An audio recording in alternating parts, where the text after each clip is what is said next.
राज्यसभा को नहीं घोड़ा बेपार टकराटकरी रे तेजी रिसोर्ट पॉलिटिक्स। बांगालुरु रे कांग्रेस विधायक अज्ञातवास रही बेले पारादीप रे होटेल में फेयर रे शासक दलर विधायक माने डेरा पकाई। आज मुख्यमंत्री पारादीप गस्तरे आसुचंती। कांग्रेस बीजेडी को क्रॉस वोटिंग भय घारी बेले पारादीप रे बीजेपी विधायक मानकर ट्रेनिंग कैंप सहित राज्यसभा निर्वाचन स्ट्राटेजी तैयारी हेबो, जहाकु नै गतकाली विलंबित राति रे शासक दलर विधायक माने भुवनेश्वर 3टी बस जोगे पारादीप होटेल में फेयर पहुंची। आउ ए हेउची से चित्र आपण माने देखुतिबा ए दृश्य हेउची जेतेबेले कि पारादीप में फेयर होटेल को जाउछंती विधायक माने शासक दलर विधायक माने सेते बेलेर चित्र वर्तमान आपण देखुतिबा विजुअल ए हेउची से दृश्य। तेबे सोमवार जेहेतु राज्यसभा निर्वाचन रही समस्त दल को घारी घोड़ा बेपार भोट नाकच हेबार भय। तेबे पारादीप रे राज्यसभा प्रार्थी को किपरि भोट दिया तार ट्रेनिंग विधायक माने को दिया विधायक माने पहुंची गतकाली। तेबे बीजेपी अधिकांश विधायक नुआ करी विधायक भाव में निर्वाचित होगा सहित प्रथम थर पर राज्यसभा निर्वाचन हेबाकु जाउछि। तेबे राज्यर जो भली भाव में चतुर्थ आसन को नहीं शासक विरोधी दल मध्य कड़ा टक्कर चली प्रति विधायकों भोट बहुत मूल्यवान। किभली भोट जेमिति नाकच न हेबो से नहीं सबु दलर नजर रही बेले बीजेपी तरफ विधायक मानक उपयुक्त ट्रेनिंग देबा पई पारादीप बछा जाइछि। जेमिति कि पारादीप में फेयर पहुंची विधायक माने वरिष्ठ नेता एमिति किछि प्रकाश करछंती। तेबे एहा को नहीं अधिक आलोचना करिबा आम सहित फोन लाइन रे जोड़ी होइछंती वरिष्ठ सांबादिक अभिनव आशुतोष। चलंतु से कोन कहउछंती जानि नबा। आ दिनक परे राज्यसभा निर्वाचन ता पूर्वरु गोटे घोड़ा बेपार जो भय जा प्रसंग उठुछि एवं गोटे चेक मध्य वायरल होछि, ए प्रसंग रे कोन कहबे सर? देखंतु वर्तमान समय रे चतुर्थ आसन पर मुख्यतः घोड़ा बेपार प्रश्न उठुची एवं जो कथा लगातार भाव में गणमाध्यम चर्चा होउची जे चतुर्थ आसन रे जेतेबेले दत्तेश्वर होता और दिलीप राय दाबीदार अछंती संख्या गणित को नहीं। संख्या गणित रे वर्तमान बीजेडी गोटे बैकफुट रे एथि रोची जे से दुई विधायकों को सस्पेंड करिछि। दल रे आउ किछि असंतुष्ट विधायक रहिचंती। आपण देखंतु सौभिक विश्वाल ए पर्यंत नवीन निवास को आसी नाहंती। अपर पक्षरे कांग्रेस रो भोट क्रॉस वोटिंग रो बेसी आशंका नहीं मध्य अनेक साधारण रे चर्चा हेउची। काहे कि ना पूर्वरु एमे देखिबु जे आमे देखिछे जे 2011 निर्वाचन रे केमिति कांग्रेस रो प्रार्थी बा कांग्रेस रो विधायक माने कर भोट रहितिला केमिति से माने एब्सेंट रहितिले एमिति गोटे बड़ नजीर रहिछि।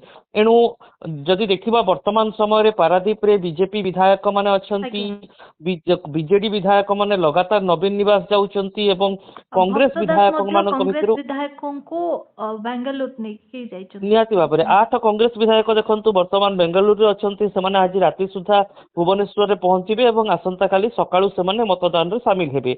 अपर पक्षरे आउ जो 6 जन विधायकों कथा कह जाउछि से माने कांग्रेस वर्तमान मध्य भुवनेश्वर अछंती।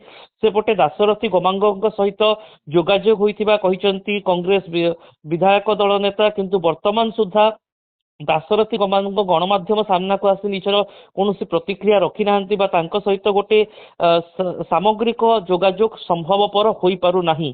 एणु दासरथी गमांग कहीं गतकाली एआईसीसी एवं पीसीसी रो फोन उठाउ नथिले एवं आज जेतेबेले कांग्रेस विधायक दल नेता कहउचंती तांको सहित जोगाजोग होई सारिछि, से कांग्रेस सपक्ष रे मत देबे बोली कहिसंती, किंतु से अछंती कोहुटी ताहा मध्य वर्तमान सुधा स्पष्ट सूचना मिल पारु नाही। आउ गोटे कथा ए पूरा निर्वाचन रे हमको देखिबा को पड़िबो जे जो चतुर्थ आसन पई वर्तमान दाबीदार अछंती दिलीप राय एवं दत्तेश्वर होता सेमानंक पाखरे संख्या गणित रु केते केते नंबर अछि। मुख्यतः मु जहा कहउतली बीजेडी रो दुई विधायकों को निलंबन करा जाइछि 50 रु एवं आउ अनेक विधायक असंतुष्ट मध्य अछंती। खोलाखोली भाव में सौभिक विश्वाल नवीन निवास आसी नाहंती। आउ अपर पक्षरे संतृप्त मिश्र को पार्टी राज्यसभा कैंडिडेट करबा परे कहा जाउछे दल भितर आउ किछि विधायक असंतुष्ट अछंती जो माने खोलाखोली एपर्यंत निजर मत रखी नाहंती गणमाध्यम रे। एणु सेमानंकर भोट केउ आड़ को जाउछि ताहा गोटे प्रमुख दिग होई रहिबो। देखंतु मु एठी कहि रखिया पई चाहिबी शुभश्री ଆଜ୍ଞା ଯେ ଯେତେବେଳେ ମଧ୍ୟ ରାଜ୍ୟସଭାରେ ଘୋଡ଼ା ବେପାର କଥା ଆସେ ଏବଂ ଘୋଡ଼ା ବେପାରରେ ଯେଉଁ ସବୁ ନେତାଙ୍କର ସମ୍ପୃକ୍ତିର ଅଭିଯୋଗ ଆସିଛି ପରବର୍ତ୍ତୀ ସମୟରେ ସେମାନଙ୍କର କ୍ୟାରିୟର ଏକ ରକମର ସଫା ହୋଇଯାଇଛି। ଏଣୁ ଏହି ଦୃଷ୍ଟିରୁ ବିଧାୟକମାନେ ମଧ୍ୟ ଯତ୍ନବାନ ହେବେ ଯେ ସେମାନଙ୍କର ଭୋଟ କାହାକୁ ଯାଉଛି ଏବଂ ସେମାନେ ଯଦି କ୍ରସ୍ ଭୋଟିଂ କରୁଛନ୍ତି ସେମାନଙ୍କର ରାଜନୈତିକ ଭବିଷ୍ୟତ କ'ଣ ହେବ। କିନ୍ତୁ କ୍ରସ୍ ଭୋଟିଂ ପାଇଁ କିଛି ଏଭଳି ବିଧାୟକ ଅଛନ୍ତି ଯେଉଁମାନଙ୍କ ଉପରେ ଅଧିକ ଆଶଙ୍କା କରାଯାଉଛି। ସେମାନେ ହେଲେ ବିଜେଡିର ସୁବାସିନୀ ଜେନା, କାହିଁକି ନା ସ୍ୱାମୀ ବର୍ତ୍ତମାନ ସମୟରେ ରବୀନ୍ଦ୍ର ଜେନା ବିଜେପିରେ ମିଶି ସାରିଛନ୍ତି। ଅପରପକ୍ଷରେ ସୌଭିକ ବିଶ୍ୱାଳ ଯାହାଙ୍କ ବାପା ପ୍ରଭାତ ବିଶ୍ୱାଳଙ୍କୁ ଦଳ ନିଲମ୍ବିତ କରିସାରିଛି। ସେପଟେ ଅରବିନ୍ଦ ମହାପାତ୍ର ଏବଂ ସନାତନ ମହାକୁଡ଼ ସେମାନେ ତ ବିଜେଡିର ହୁଇପ୍ ମାନିବାର କୌଣସି ଆବଶ୍ୟକତା ବି ନାହିଁ ଯେହେତୁ ସେମାନେ ଦଳରୁ ନିଲମ୍ବିତ ହୋଇ ରହିଛନ୍ତି। ଏଭଳି ସ୍ଥିତିରେ ଜାଣିଶୁଣି ବିଜେଡି ନିଜର ନେତାମାନଙ୍କୁ ଦୂରେଇ ଦେଇ ବା ନେତାମାନଙ୍କୁ ଅସନ୍ତୁଷ୍ଟ କରି ଗୋଟିଏ ବ୍ୟାକଫୁଟକୁ ଯାଇଛି କି ଏଭଳି ଏକ ବାର୍ତ୍ତା ମଧ୍ୟ ବର୍ତ୍ତମାନ ସମୟରେ ସୃଷ୍ଟି ହେବା ଆରମ୍ଭ ହେଲାଣି ଯେ ବହୁ ପୂର୍ବରୁ ବିଜେଡି ଜାଣିଶୁଣି ନିଜ ବିଧାୟକମାନଙ୍କୁ ନିଜଠାରୁ ଦୂରେଇ ଦେଲା କି ଯେତେବେଳେ କି ସମ୍ଭାବ୍ୟ ରାଜ୍ୟସଭା ନିର୍ବାଚନରେ ବିଧାୟକମାନଙ୍କର ଭୋଟର ଆବଶ୍ୟକତା କେତେ ରହିଥିଲା ତାକୁ ନିଶ୍ଚିତ ଭାବରେ ଆକଳନ କରିଥିବେ ବିଜେଡି ନେତା। କିନ୍ତୁ କାହିଁକି ସେମାନେ ଏଭଳି ନିଷ୍ପତ୍ତି ନେଲେ ତାହା ବର୍ତ୍ତମାନ ସମୟର ଏକ ବଡ଼ ପ୍ରଶ୍ନ। ସେପଟେ କଂଗ୍ରେସରେ ବର୍ତ୍ତମାନ ସମୟରେ ନିଜେ ଭକ୍ତ ଦାସ ଏଜେଣ୍ଟ ଭାବରେ ରହିବେ ବା କଂଗ୍ରେସର ଏଜେଣ୍ଟ ରହିବେ ରାଜ୍ୟସଭା ନିର୍ବାଚନରେ ଏକଥା ଘୋଷଣା କରିଛନ୍ତି କଂଗ୍ରେସ ବିଧାୟକ ଦଳ ନେତା ରାମଚନ୍ଦ୍ର କାଡାମ। ଏଣୁ ଭକ୍ତ ଦାସ ଯେତେବେଳେ ନିଜେ ଆସେମ୍ବଲି ଭିତରେ ରାଜ୍ୟସଭା ଭୋଟ ସମୟରେ କଂଗ୍ରେସର ଏଜେଣ୍ଟ ଭାବରେ ଉପସ୍ଥିତ ରହିବେ, କଂଗ୍ରେସର କୌଣସି ବିଧାୟକ କଂଗ୍ରେସର ଫୁଟଲାଇନ୍ ବାହାରକୁ ଯାଇ ନିଜର ମତ ସାବ୍ୟସ୍ତ କରିବେ କି କାହିଁକି ନା ଏହା ତାଙ୍କୁ ଦଳରୁ ପରବର୍ତ୍ତୀ ସମୟରେ ଦୂରେଇ ଦେଇପାରେ ଯଦି ସେମାନେ କ୍ରସ୍ ଭୋଟିଂ କରୁଛନ୍ତି ଏବଂ ଯଦି କ୍ରସ୍ ଭୋଟିଂ ସେମାନେ କରୁଛନ୍ତି ତାଙ୍କର ରାଜନୈତିକ ଭବିଷ୍ୟତ ମଧ୍ୟ ଗୋଟେ ଦାଉରେ ଲାଗିବ ବୋଲି କିଛି କହିଲେ ଭୁଲ ହେବ ନାହିଁ।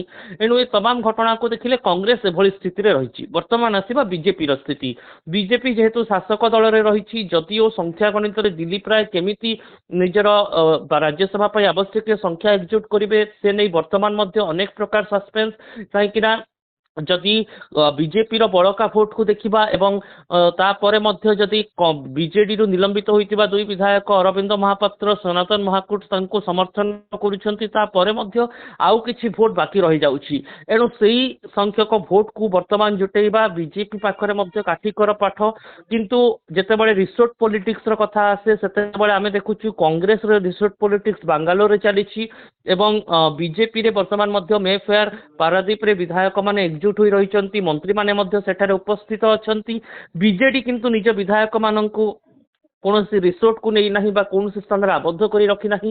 ବିଜେଡି ବିଧାୟକମାନଙ୍କୁ ଗୋଟିଏ କଡ଼ା ନିର୍ଦ୍ଦେଶ ଯାଇଛି ଯେ ସେମାନେ ନବୀନ ନିବାସ ଆସିବେ, ନବୀନ ନିବାସରେ ତାଙ୍କର ଖାଇବା ପିଇବା ଲଞ୍ଚ ଡିନର ସ୍ନାକ୍ସର ବନ୍ଦୋବସ୍ତ କରାଯାଇଛି। ଏଣୁ ତିନିଟି ବର୍ତ୍ତମାନ ପାୱାର କେନ୍ଦ୍ର ରହିଛି କହିଲେ ଚଳିବ ଯେ ଗୋଟିଏ ହେଉଛି ପାରାଦୀପର ହୋଟେଲ ମେଫେୟାର, ଦ୍ୱିତୀୟ ହେଉଛି ବାଙ୍ଗାଲୁରୁର ରିସୋର୍ଟ ଏବଂ ତୃତୀୟ ହେଉଛି ନବୀନ ନିବାସ। ଏହି ତିନି ସ୍ଥାନରେ ରହି ତିନି ଦଳର ବିଧାୟକ ମାନଙ୍କୁ ମନିଟର କରାଯାଉଛି ଗୋଟିଏ ପ୍ରକାର କହିଲେ କିଛି ଭୁଲ ହେବ ନାହିଁ। କିନ୍ତୁ ଏହି ବିଧାୟକମାନେ ଯେତେବେଳେ ଆସନ୍ତାକାଲି ରାଜ୍ୟସଭା ନିର୍ବାଚନ ପାଇଁ ବିଧାନସଭାରେ ପହଞ୍ଚିବେ ସେତେବେଳେ ନିଜର ଆଭିମୁଖ୍ୟ କ'ଣ ରଖୁଛନ୍ତି କାହିଁକି ନା ପୂର୍ବରୁ ମଧ୍ୟ ଦେଖିବାକୁ ମିଳିଛି ଯେତେବେଳେ ଘୋଡ଼ା ବେପାର ହୋଇଛି ତା ପୂର୍ବରୁ କେହି ଗଣମାଧ୍ୟମରେ ଆସି କୁହନ୍ତି ନାହିଁ ଯେ ଆମେ କ୍ରସ୍ ଭୋଟିଂ କରିବୁ, କେବଳ ଗୋଟେ ଆଭାସ ମାତ୍ର ଦେଇଥାନ୍ତି ଏବଂ ସେହି ଆଭାସରେ ବର୍ତ୍ତମାନ ସୁଦ୍ଧା ଆମେ ଦେଖିବା କଟକ ବିଧାୟକ ସୁଫିଆଙ୍କ କଥା ଦେଖନ୍ତୁ, ସୌଭିକ ବିଶ୍ୱାଳଙ୍କ କଥା ଦେଖନ୍ତୁ, ଅପରପକ୍ଷରେ ବିଜେଡିରୁ ନିଲମ୍ବିତ ଦୁଇ ବିଧାୟକଙ୍କ କଥା ଦେଖନ୍ତୁ। ଅର୍ଥାତ୍ ବିଜେପି ଅପେକ୍ଷା କଂଗ୍ରେସ ଏବଂ ବିଜେଡିରେ କ୍ରସ୍ ଭୋଟିଂର ଆଶଙ୍କା ବେଶୀ ଅଧିକ ରହିଛି। ନିଜେ ବିଜେଡି ସୁପ୍ରିମୋ ତଥା ବିରୋଧୀ ଦଳ ନେତା ନବୀନ ପଟ୍ଟନାୟକ ମଧ୍ୟ କହିସାରିଛନ୍ତି ଯେ ବିଜେପି କ୍ରସ୍ ଭୋଟିଂ ପାଇଁ ବିଧାୟକଙ୍କୁ ଉସୁକାଉଛି। ଏ ଅଭିଯୋଗକୁ ବିଜେପି ଖଣ୍ଡନ କରୁଛି କିନ୍ତୁ ବିରୋଧୀ ଶିବିରରେ ବର୍ତ୍ତମାନ କ୍ରସ୍ ଭୋଟିଂର ଆଶଙ୍କା ଯଥେଷ୍ଟ ଅଧିକ କାହିଁକି ନା ପ୍ରଥମତଃ ସଂଖ୍ୟା ଦୃଷ୍ଟିରୁ ସେମାନଙ୍କ ପାଖରେ ସେତିକି ଭୋଟ ନାହିଁ, ବିଜେପି ପାଖରେ ମଧ୍ୟ ସଂଖ୍ୟା ଦୃଷ୍ଟିରୁ ସେତିକି ଭୋଟ ନାହିଁ। କିନ୍ତୁ ବିଜେପିରେ ରହି କୌଣସି ବିଧାୟକ କ୍ରସ୍ ଭୋଟିଂ କରିବେ ଏ ଆଶଙ୍କା ପ୍ରାୟତଃ ନାହିଁ କହିଲେ ଚଳିବ କାହିଁକି ନା ବିଜେପି ଶାସକ ଦଳରେ ଅଛି, କ୍ଷମତାରେ ଅଛି ଏବଂ ଶାସକ ଦଳର ବିଧାୟକମାନେ ନିଜ ପାର୍ଟି ଲାଇନରୁ ବାହାରକୁ ଯିବାର ନଜିର ପ୍ରାୟତଃ କୌଣସି ନିର୍ବାଚନ ଉପନିର୍ବାଚନ ବା ରାଜ୍ୟସଭା ନିର୍ବାଚନରେ ଦେଖିବାକୁ ମିଳେ ନାହିଁ। ଶୁଭଶ୍ରୀ। ବହୁତ ବହୁତ ଧନ୍ୟବାଦ।